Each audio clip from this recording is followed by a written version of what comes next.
அருமை இரட்சகருமாகிய இயேசு நாமத்தினால அன்பின் வாழ்த்துக்கள். ஏசாயா தீர்க்கதரிசியின் புஸ்தகம் 55ஆம் அதிகாரம் 8ஆம் வசனம் இவ்வாறு சொல்கிறது, என் நினைவுகள் உங்கள் நினைவுகள் அல்ல, உங்கள் வழிகள் என் வழிகளும் அல்ல என்று சொல்லி கர்த்தர் சொல்லுகிறான்னு சொல்லி. ஆனால் இங்கு பார்க்கும் பொழுது யாரெல்லாம் தேவனால் தெரிந்து கொள்ளப்பட்டிருக்கோமோ அவங்களுடைய வாழ்க்கையில் தேவ சித்தம் மாத்திரம் நிறைவேறும். ஏன்னா நாங்கள் வேதம் தெளிவாக சொல்லுது, உங்கள் நினைவுகள் என் நினைவுகள் அல்லன்னு சொல்லி. அப்படின்னா நாம் நினைக்கிறபடி ஒன்றும் நடக்காது.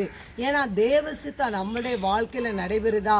நாம் தெரிந்து கொள்ளப்பட்டவர்கள். நீங்கள் நினைக்கலாம், நண்பரே நான் இதெல்லாம் நினைக்கிறேனே, ஏன் இந்த வாழ்க்கையில் நடக்கலன்னு சொல்லிங்க நினைக்கிங்களா? ஆண்டவர் உங்களை தெரிந்தெடுத்து வைத்திருக்கிறார். அவர் சொல்லும்போது கூட சொல்லுவார், என் சித்தத்தின்படி அல்ல உம்முடைய சித்தத்தின்படி ஆக கடவுதுன்னு சொல்லி அவர் பிதாவை பார்த்தவர் சொல்லுகிற காரியம். எனவே அன்பு தேவனுடைய பிள்ளைகளே, நாம் செய்கிற மாதிரி அவர் ஒரு காரியத்தையும் நம்ம நினைக்கிற மாதிரி ஒரு காரியத்தையும் செய்ய மாட்டார். ஏனென்றால் நீங்களும் நானும் தெரிந்து கொள்ளப்பட்டவர்கள். அதனால் அந்த காரியத்தை செய்கிறார். நாம் நினைவுகள் அவர் நினைவுகள் அல்ல, அது அப்பாற்பட்டதாக இருக்கும், தூரத்துக்கு அப்பாற்பட்டதாக இருக்கும். எனவே கர்த்தர் தாமே உங்களை ஆசீர்வதிப்பாராக. ஆமென்.